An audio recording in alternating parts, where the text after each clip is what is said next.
బస్సులకు యజమానులు మహిళలే. మహిళా సమాఖ్యలకు పంపిణీ చేయబోతున్న రాష్ట్ర సర్కార్ దేశంలో తొలిసారి మొదటి విడతగా 150 బస్సులు కొనుగోలు చేస్తున్నారట. మరి ఇది ఇప్పుడు ఏ స్థాయిలో ఉన్న మహిళలకు ఇవి అందుతాయి అన్నది చాలా కీలకమైన ప్రశ్న. ఇప్పుడు గ్రామాల్లో అండ్ పట్టణాల్లో ఉన్న పేద మహిళలకి ఇట్లాంటి అవకాశం రావాలి. వాళ్ళకు గ్రూప్గా ఏర్పడి ఆ బస్సును కొనుగోలు చేసి అది ముందుకు తీసుకెళ్లే ప్రయత్నం చేయాలి.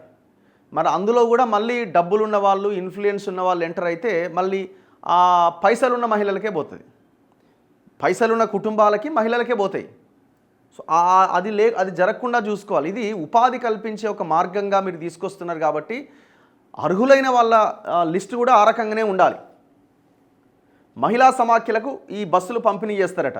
రాష్ట్రంలోని మహిళా సంఘాల సభ్యులు ఆర్టీసీ బస్సులకు యజమానులు కాబోతున్నారు.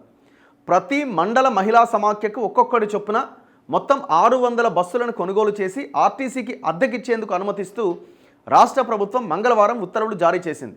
బస్సుల కొనుగోలుకు రాష్ట్ర పేదరిక నిర్మూలన సంస్థ సెర్ప్ వద్ద ఉండే కమ్యూనిటీ ఇన్వెస్ట్మెంట్ ఫండ్ నుంచి తొలి విడతగా 54 కోట్లను ప్రభుత్వం విడుదల చేసింది. బస్సుల అద్దెపైన ఇప్పటికీ ఆర్టీసీతో సెర్ప్ ఒప్పందం కుదుర్చుకుంది. దీంతో ఒక్కొక్కటి 36 లక్షల విలువైన బస్సులు మహిళా సమాఖ్యల సొంతం కాబోతున్నాయి. సెర్ప్ సీఈఓ లేఖ మేరకు మహిళా శక్తి పథకం కింద రాష్ట్రంలోని 600 మహిళా సమాఖ్యల ద్వారా బస్సులు కొని ఆర్టీసీకి అద్దెకిచ్చేందుకు అనుమతి కోరుతూ సెర్ప్ సీఈఓ దివ్యా దేవరాజన్ ప్రభుత్వానికి గత జనవరిలో లేఖ రాశారు. 7 ఏళ్ల పాటు ఒక్కో బస్సుకు నెలకు 77,720 రూపాయల చొప్పున అద్దెను ప్రతి నెల 5వ తేదీలోపు మహిళా సమాఖ్యలకు చెల్లించేందుకు ఆర్టీసీ అంగీకరించింది. ఆ లేఖను పరిగణలోకి తీసుకున్న ప్రభుత్వం తాజాగా బస్సుల కొనుగోలుకు అనుమతిస్తూ ఉత్తర్వులు జారీ చేసింది. మొదటి విడతలో ఉమ్మడి వరంగల్, కరీంనగర్, మహబూబ్ నగర్, ఖమ్మం జిల్లాల్లోని 150 మహిళా సమాఖ్యలకు 150 బస్సులు కొనుగోలు చేయాలి. ఇక రెండో దశలో మిగిలిన 450 బస్సులు కొనాలి. మండల మహిళా సమాఖ్యలు పెట్టుబడి పెట్టిన మొత్తానికి 7 ఏళ్ల పాటు ప్రతి నెల 5వ తేదీలోపు ఆర్టీసీ నెలవారీ అద్దె చెల్లిస్తుంది.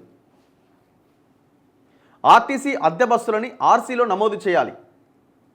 అద్దె బస్సుల పథకం మండల మహిళా సమాఖ్యలకు ఆర్థికంగా ఊతమిస్తుందని, ఆర్టీసీకి బస్సుల లభ్యతను పెంచుతుందని తెలిపారు. బస్సులకు అద్దె రూపేణా ఆర్టీసీ ప్రతి నెలా చెల్లించే మొత్తం సెర్ప్ కమ్యూనిటీ ఇన్వెస్ట్మెంట్ ఫండ్ కింద మండల సమాఖ్య ఖాతాల్లో జమ అవుతుంది. ఈ మొత్తాన్ని మహిళా సంఘాల్లోని సభ్యుల అభ్యున్నతికి వినియోగిస్తారట. మరి ఇప్పుడు ఇది ఓన్లీ 4 జిల్లాల వాళ్ళకే వస్తున్నది, 4 రీజియన్స్ వాళ్ళకే వస్తున్నది. మరి ఇంకా 450 బస్సులు ఎప్పుడు ఇస్తారో మరి. మండల సమాఖ్యల నుంచి వచ్చే బస్సుల్లో సింహభాగం పల్లె వెలుగు బస్సులే అట. కొన్ని ఎక్స్ప్రెస్లు ఉంటాయట. ప్రస్తుతం ఆర్డినరీ ఎక్స్ప్రెస్ బస్సుల్లో ప్రయాణికుల రద్దీ తీవ్రంగా ఉంది. పలు రూట్లలో కొత్త బస్సులు, అదనపు సర్వీసులు నడిపించాలని ప్రయాణికులతో పాటు ఎమ్మెల్యేల నుంచి పెద్ద ఎత్తున వినతులు ఉన్నాయి. ఈ నేపథ్యంలో మహిళా సమాఖ్యల ద్వారా వచ్చే బస్సులతో కొంత ఉపశమనం కలుగుతుందట. సరే, ఇప్పుడు ఈ స్కీమ్ ఎట్లా ఉంది, ఎంతవరకు ఎవరికి ఉపయోగపడుతుంది అన్నది మనం రాబోయే రోజుల్లో వీళ్ళు ఆ స్కీమ్ని ఇంప్లిమెంట్ చేసిన తర్వాత మనం భవిష్యత్తులో రాబోయే రోజుల్లో చూడాలి.